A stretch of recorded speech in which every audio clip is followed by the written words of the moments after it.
Mini ప్రపంచానికి స్వాగతం. ఈరోజు ఇంటర్మీడియట్ పరీక్షా ఫలితాలు విడుదలయ్యాయి. ఈ నెల చివరిలో 10వ తరగతి పరీక్షా ఫలితాలు కూడా వచ్చే అవకాశం ఉంది. ఆ నేపథ్యంలో తల్లిదండ్రులకు విజ్ఞప్తి చేస్తూ ఒక చిన్న వీడియో చేయాలన్న ఆలోచనతో మేము ముందుకు రావటం జరుగుతుంది. ఒకవేళ ఈ పరీక్షల్లో పిల్లలకు తక్కువ మార్కులు వచ్చినా లేదా పొరపాటును తప్పినా దయచేసి తల్లిదండ్రులు ఎవరు పిల్లల మీద ఒత్తిడి చేయొద్దు. కారణం ఏంటంటే ప్రస్తుతం బయట వింటున్న కొన్ని సంగతులు చాలా ఆందోళనకరంగా అనిపిస్తూ ఉన్నాయి. తల్లిదండ్రులుగా పిల్లలు డాక్టర్లు కావాలి, ఇంజనీర్లు కావాలి, మంచి మార్కులతో ఉత్తీర్ణులు కావాలని ప్రతి ఒక్కరు కూడా కలలు కనేది ఖచ్చితంగా కలలు కనాల్సిందే. కష్టపడి చదివించేటప్పుడు పిల్లలు కూడా మంచి మార్కులు తెచ్చుకోవాలన్న ఆలోచన తల్లిదండ్రులకు ఉంటుంది. కానీ కొన్ని సందర్భాల్లో పిల్లలు వెనకబడతా ఉంటారు చదువులు. ఆ నేపథ్యంలో కొందరికి తక్కువ మార్కులు రావచ్చు, లేదా కొంతమంది కొన్ని సబ్జెక్టులు తప్పవచ్చు కూడా. ఆ మాత్రానికి ఒకవేళ తల్లిదండ్రులు కూడా పిల్లలను ఒత్తిడి చేయటం ప్రారంభిస్తే ప్రస్తుతం ఉన్న పరిస్థితులు అంత అనుకూలంగా లేవు. కాబట్టి దయచేసి తల్లిదండ్రులు కొంత ఆలోచించాల్సిందిగా మనవి చేస్తూ ఉన్నాయి. ఎందుకంటే 2 అమ్మాయిలు ఇంటి నుంచి పారిపోయి వచ్చారన్న సంగతి నేను విన్నప్పుడు వారు పోలీసులకు వెల్లడించిన విషయం ఏమిటంటే, ఇంటర్మీడియట్ పరీక్షా ఫలితాలు వస్తాయి, తప్పుతామేమోనన్న భయంతో ఇంటి నుంచి పారిపోయామని చెప్పడం జరిగింది. మరొక విద్యార్థి కూడా కొంత భయంకరమైన నిర్ణయాన్ని తీసుకున్నట్లుగా తెలిసింది.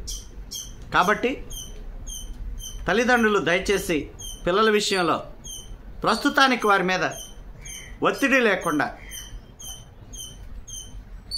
ఎంతో కొంత స్వాంతనిచ్చేటట్టుగా మాట్లాడవలసిందిగా మనవి చేస్తా ఉన్నాం. పూర్తిగా చదువుకున్న వాళ్ళే సమాజంలో ఈరోజు బ్రతకటం లేదు. అంత దూరం ఎందుకండి, అక్షరం ముక్క రాని అంజయ్య ఆంధ్రప్రదేశ్కి ముఖ్యమంత్రిగా పనిచేశారు. గణతంత్ర దినోత్సవం పేరు పలకలేని వ్యక్తులు ఈ రాష్ట్రంలో మంత్రులుగా పనిచేశారు. అది వర్ధంతో జయంతో తెలియని ఆ రెండింటికి మధ్య తేడా తెలియని వ్యక్తులు కూడా చాలామంది మంత్రులుగా పనిచేశారు. అన్నిటికీ ఒక మంచి మార్గము పరిష్కారం ఉంటుంది. చదువుకున్న వాళ్ళు మాత్రమే లోకంలో బ్రతకటం లేదు. ఇది అందరికీ మనకు తల్లిదండ్రులుగా మనకు తెలిసిన సంగతే. అట్లానే పిల్లల్ని వదిలేయమని నేను చెప్పను, కానీ వారి సామర్థ్యం అంతవరకే నన్ను ఆలోచన చేస్తే బాగుంటుంది అనేది నా వ్యక్తిగత అభిప్రాయం. కడుపు పట్టినంతవరకే తినగలం, కానీ ఎక్కువ తినలేము. ఒకవేళ తిన్నామా అదంతా కూడా భుక్తాయాసంగా మారిపోతుంది. పిల్లల పరిస్థితి కూడా అంతే. వారి సామర్థ్యం వరకు మాత్రమే వారు చదవగలరు, అంతవరకు మాత్రమే వారు సాధించగలరు. తల్లిదండ్రులుగా మనం ఆ విషయాన్ని గమనించి వారున్న పరిస్థితిని కూడా మనం అర్థం చేసుకుంటే 10 కాలాల పాటు మన కళ్ళ ముందు వాళ్ళు సంతోషంగా ఆనందంగా ఉండటానికి అవకాశం ఉంది. ఇది కీలకమైన సమయం. పిల్లల్ని అర్థం చేసుకోకుండా కొంతమంది తల్లిదండ్రులు అంటే బాధతోనే చేస్తారు. ఎందుకంటే లక్షల రూపాయల ఫీజులు చెల్లిస్తా ఉన్నాం, అయినా కూడా నువ్వు మంచి మార్కులు తెచ్చుకోలేదు. అది ఒక్క మాట చాలు.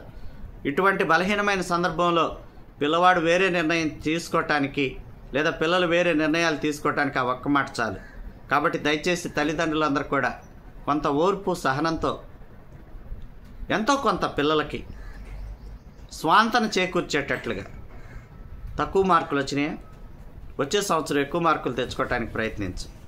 ఒకవేళ తప్పావా మళ్ళీ నెక్స్ట్ ఇయర్ పాస్ అవటానికి ప్రయత్నించు. ఈ రకంగా మాట్లాడటానికి ప్రయత్నం చేయండి. దయచేసి అనేదా భావించవద్దు. మన పిల్లల యొక్క ఎదుగుదల అనేది ఖచ్చితంగా మన తల్లిదండ్రులకు ఖచ్చితంగా సంతోషాన్ని కలిగించేది. అందుకు కేవలం చదువు ఒక్కటి మాత్రమే మార్గం కాదు, కానీ ఎంతో కొంత వారికి మద్దతుగా మాట్లాడవలసిందిగా, మద్దతుగా ఉండవలసిందిగా ఇటువంటి కీలకమైన సమయంలో.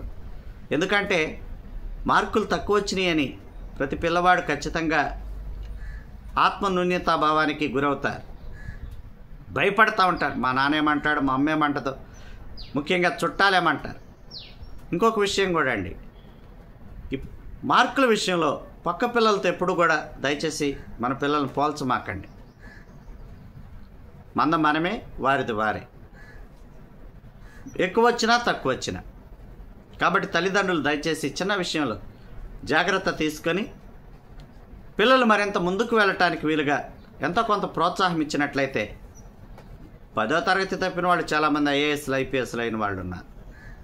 10వ తరగతి ఫస్ట్ క్లాస్లో వచ్చిన వాళ్ళు ఆ తర్వాత ఎందుకు పనికి రాకుండా పోయిన వాళ్ళు ఉన్నారు. ఈరోజు సమాజంలో చాలా పెద్ద పెద్ద చదువులు చదివిన వాళ్ళు ఏ విధమైన అవకాశాలు వెనకబడిన వారు ఉన్నారు. కనీసం చదువు రాని వాళ్ళు, చదువుకొని వాళ్ళు చాలామంది ఉన్నతమైన స్థానాల్లో ఉన్నవాళ్ళు కూడా ఉన్నారు. ఆ విషయాన్ని గమనించి తల్లిదండ్రులు పిల్లల విషయంలో కొంత ఓర్పు పట్టవలసిందిగా మనం చేస్తూ సెలవు తీసుకుంటున్నాం. ధన్యవాదాలు.